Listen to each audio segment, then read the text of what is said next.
E a gente continua falando sobre saúde. Nesse caso, a discussão envolve o fornecimento de remédios pela rede pública.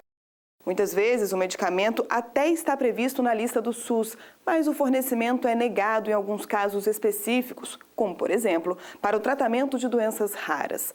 Uma restrição que tem gerado polêmica e ações judiciais. Veja o exemplo de uma moradora de Recife, na reportagem de Alessandro Moura.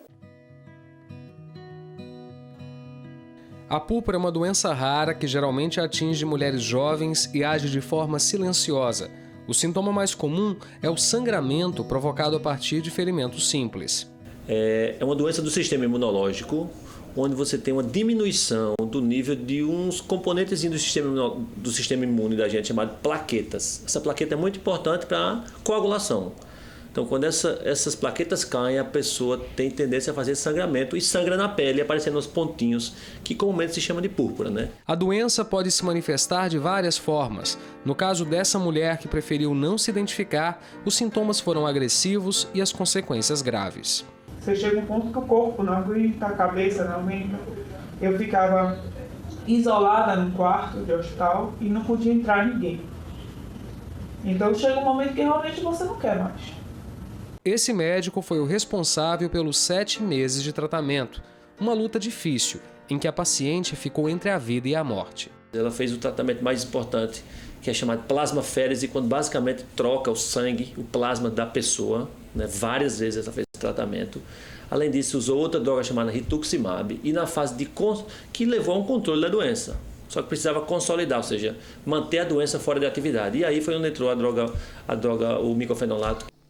O nome completo do remédio é micofenolato de mofetila e a caixa custa em média R$1.000. A paciente deveria usar o produto por pelo menos um ano, mas a recomendação médica esbarrou nas restrições da Agência Nacional de Vigilância Sanitária.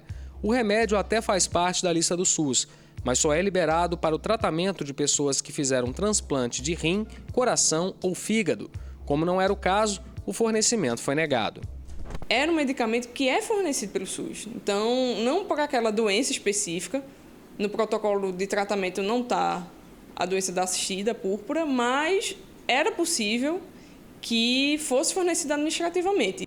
A defensora pública lembra que a paciente já havia tentado todos os tipos de tratamento convencionais e que até mesmo a perícia médica da defensoria tinha constatado a necessidade do medicamento. Aqui ela apresentou exames, laudos médicos e aqui dentro da Defensoria Pública da União ela ainda passou por uma perícia interna que comprovou a necessidade de utilização do medicamento. Depois das negativas do SUS, a solução encontrada foi procurar a Justiça Federal e a iniciativa deu certo. Os desembargadores do Tribunal Regional Federal da 5ª Região determinaram que a União e o Estado de Pernambuco fornecessem o medicamento de acordo com a indicação médica. Em nota, a Advocacia Geral da União afirmou que o SUS oferece tratamentos alternativos para a doença e, por isso, não haveria justificativa para o uso do micofenolato de mofetila. Já o Estado de Pernambuco alegou que a medicação não é fornecida porque ainda é usada de forma experimental para casos de púrpura. Essa hematologista contesta a alegação. Ela explica que em outros países o remédio já é usado para o tratamento da doença e tem mostrado ser eficaz. O médico extrapolou aquilo que é habitual e que é rotineiro e nessas situações, o médico diante de um paciente jovem, um paciente que tem toda a condição de se curar e continuar a sua vida produtiva, sem dúvida a gente acaba partindo para aquelas descrições, muitas vezes de relato de literatura, em que alguém em algum lugar usou aquela medicação e deu certo. Nossa entrevistada usou a medicação por 1 ano e hoje está bem. Daquele período difícil de tratamento, ficaram as lembranças e o sentimento de gratidão pela cura. Do meu sangue que eu nasci, se tiver muito, são alguns mililitros. O resto tudo são de pessoas que eu conhecia e pessoas que eu não conheço. Hoje o que corre realmente dentro de mim é tudo menos o meu. Eu devo muito isso a todos.